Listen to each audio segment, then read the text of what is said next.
Welcome back, everyone. Tyler with Sylvan Learning is joining me. We are talking about fun things to do for Pi Day that is coming up in just a couple days. And if you don't know what that means, it's March 14th. So tell us a little bit, Tyler, about these fun activities y'all got going.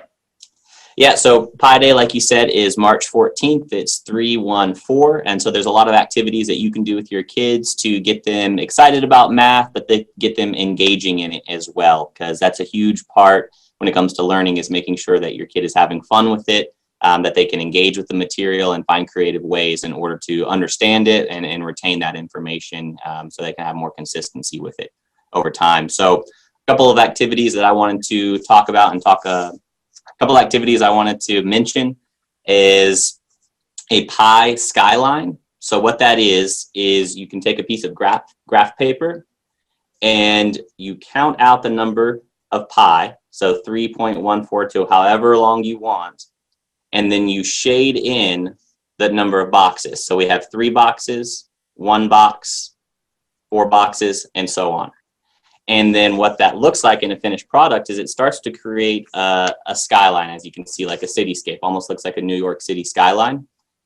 And then you can have your child color it in, and then color in a sunset or some type of, however they want to do the sky. They can color it in, and then you have a really cool piece of refrigerator art or something that you can hang up around the house. But it also teaches them about pi, teaches them how to memorize the sequence of pi as well. That's awesome. It seems like it's a good kind of for all ages, so that's really cool. And then I know you have another one to show us. Yes, I do have another one, and it is good for all ages. I even had fun with it, and I'm an adult, so I'm sure your kids can have fun with it too. The next one would be pi sentences. So what that is you take the sequence of pi and you figure out the number, and you want to create words that have that many letters in them. So the first word will have 3 letters. Next word will have 1 letter. Next word will have 4 letters, and so on. So one short sentence that I came up with is, may I have a large container of coffee? And I wrote the number of pi above that as well too.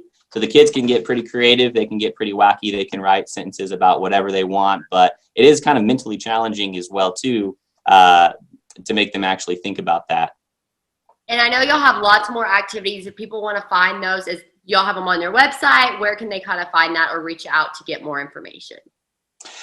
So if you want some more information about Sylvan, you can give us a call at 785-4400. I'm sure that number will be down there on the screen.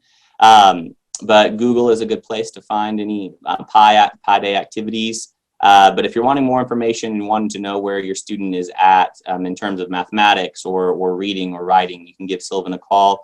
A great thing to do for your child, especially now in this season that we've been in with school, is having them do an initial diagnostic skills assessment with Sylvan, where we would actually go in and do a detailed and thorough analysis of exactly where they're at academically, giving you a very clear picture.